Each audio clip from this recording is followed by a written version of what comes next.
पहाड़ों के करीब एक छोटे से गांव में एक नन्ही चिड़िया रहती थी। उससे ज्यादा खुशी उसे किसी चीज में नहीं मिलती थी जितनी उसे खुले आसमान में उड़ने से मिलती। हर सुबह वो दरख्तों के ऊपर से उड़ती। हवा उसकी दोस्त थी, बादल उसका घर, और उसका दिल खुशी से भरा हुआ था। लेकिन एक दिन एक बड़ा तूफान आ गया। आसमान काला हो गया, बिजली चमकी, गरज जोर से होने लगी। चिड़िया ने उड़ने की कोशिश की, मगर हवा बहुत तेज थी। वो कभी इधर कभी उधर उड़ती और आखिरकार जमीन पर आ गिरी। जब उसने आंखें खोलें, उसके पर जख्मी थे। वो उड़ने की कोशिश करती रही, मगर अब उसके पर कमजोर और टूटे हुए थे। दिन गुजरते गए, फिर हफ्ते गुजर गए। वो एक अकेले दरख्त के नीचे बैठी रहती और दूसरे परिंदों को आसमान में उड़ते हुए देखती। वो आहिस्ता से बोली, क्यों मेरे साथ ऐसा हुआ? मैंने क्या गलत किया था? मेरे पर क्यों छन गए? उसका दिल गम से भर गया। उसे लगा कि अब उसकी जिंदगी का कोई मकसद नहीं रहा। एक सुबह एक मेहरबान फकीर या राहब वहां से गुजरा। उसने चिड़िया को खामोश बैठे देखा और नरमी से पूछा, नन्ही चिड़िया, तू इतनी उदास क्यों है? चिड़िया ने कहा, मैं कभी आसमान में उड़ती थी, लेकिन अब तो उठ भी नहीं सकती। मेरी जिंदगी बेमानी लगती है। फकीर मुस्कुराया और आहिस्ता से बोला, तो फिर चल। चिड़िया हैरान हो गई, चलो?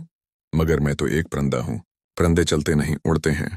फकीर ने नरमी से कहा, जब एक रास्ता बंद हो जाए तो दूसरा रास्ता खुल जाता है, बस उसे देखने की जरूरत होती है।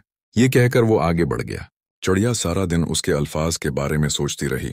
उसे वो बात समझ न आई, मगर दिल के किसी कोने में वो बात बस गई। उसने आहिस्ता से कहा, शायद मुझे कोशिश करनी चाहिए। अगली सुबह उसने अपना पहला कदम उठाया। ये मुश्किल था, दर्दनाक भी, मगर हर दिन वो थोड़ा और चलने लगी। चलते चलते उसने नए नज़ारे देखे। पत्थरों के बीच से उगते फूल, गजा उठाए चिमटियां, चूहे, कुचुए और मेंढक। जमीन पर उसे वो चीजें मिली जो आसमान से उसने कभी न देखी थीं। अब वो अपने नन्हे कदमों की आवाज और दरख्तों के साए से मोहब्बत करने लगी।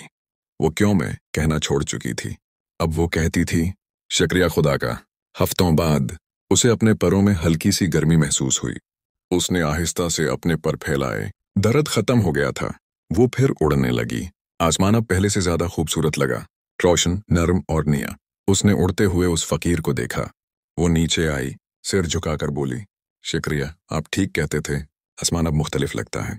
फकीर मुस्कुराया और बोला, आसमान उन्हीं के लिए है जो जमीन की कदर करना सीखते हैं। तूने अपने पर खोने के बाद चलना सीखा, और चलने के बाद फिर से उड़ना। चिड़िया ने समझ लिया, उसका दर्द सजा नहीं था, सबक था। उसने सीखा कि गिरना बुरा नहीं, क्योंकि गिरने के बाद उठने वाला पहले से ज्यादा मजबूत बनता है। अब वो कभी गिरने से नहीं डरती थी। तो मेरे दोस्तों, ये कहानी हमें यही सिखाती है कि जब जिंदगी मुश्किल लगे तो शिकायत ना करो, शुक्र अदा करो, क्योंकि शुक्रगुजारी दिल को सुकून देती है और शिकायत सिर्फ दुख बढ़ाती है। जो शुक्र करता है वही असल खुशी पाता है।